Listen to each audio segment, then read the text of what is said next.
Billions of cigarettes, mostly made by British American Tobacco, are reportedly smuggled north through Mali every year on their way to so-called grey markets. This has been revealed in a sensational new report by the Organised Crime and Corruption Reporting Project. Well, there's response today.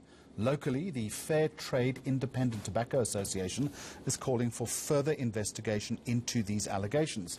With me now on Monday lunchtime is Sinenhlanhla Mguni from the organisation. Mr. Mguni, good afternoon to you and welcome. I hope you're with us. What is BAT then alleged to be doing?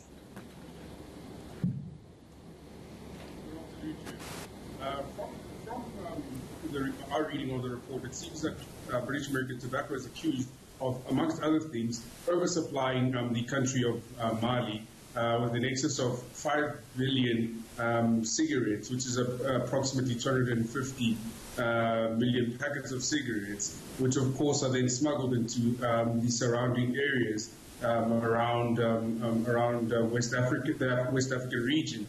It seems that the cigarettes, and this is why this issues of concern to us, are emanating from the British American Tobacco factory in South Africa and are sent all the way to Mali. Only a minute amount of cigarettes are actually produced in that particular country.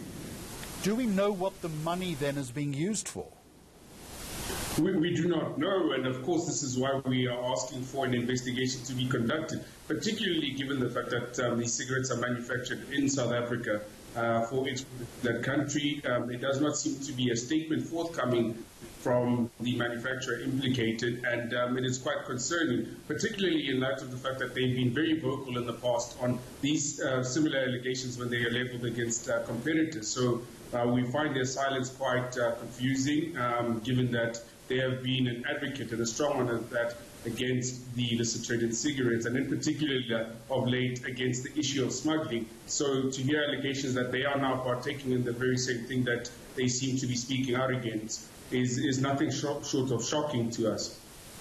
We might be just a step ahead of you on the story because I am looking at a statement from British American Tobacco. Let me read it to you and get your response. It says in part, we have established an anti-illicit trade team operating at global and local level. We also have robust policies and procedures in place to fight this issue and fully support regulators, governments and international organizations in seeking to eliminate all forms of illicit trade. How does that sit with you?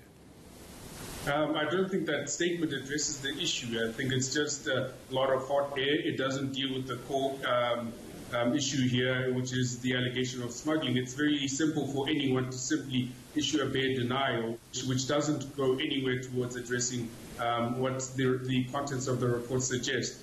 We know, of course, that this is not the first time that this particular multinational has done this. There was, of course, in 2016, allegations of, amongst other things, corruption, money laundering, and espionage against this same multinational.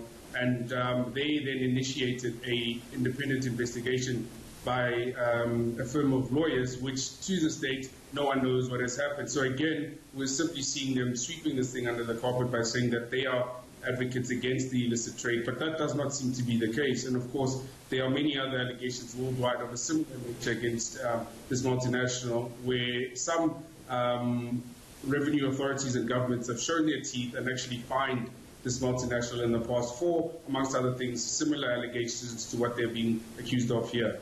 Have you raised this issue with local authorities? If so, with what intention, and what have you heard? Well, this evidence has, of course, already been brought to our attention over the weekend, and funny as it is, we actually do have an engagement during the course of this week with one of the law enforcement agencies which is responsible for the policing of the industry, and it's something that we definitely intend raising. You know, it's quite concerning given that we thought we had an ally here in the fight against the illicit trade and smuggling in particular, but it seems that they were on the other hand, interested in benefiting as well. But of course, this is the allegation, and we wait for an investigation to be conducted, and we hope that this issue will be addressed. It's in particular of serious concern, given the fact that this particular manufacturer also fought so hard during the lockdown period for the prohibition of cigarette manufacturing for export to be lifted. And we know, of course, that there are also allegations made in books such as Dirty Tobacco, which insinuate that markets such as Namibia were supplied in as far as cigarettes in that country versus the actual consumption of those countries. So we think that this may be the tip of the iceberg, and there could be further shenanigans which may be uncovered in respect of this manufacture. All right, we look forward to talking to British American Tobacco and also to you once you've had a meeting later in the week with law enforcement authorities from the Fair Trade Independent Tobacco Association. Sinenhlanhla Mguni, thank you very much.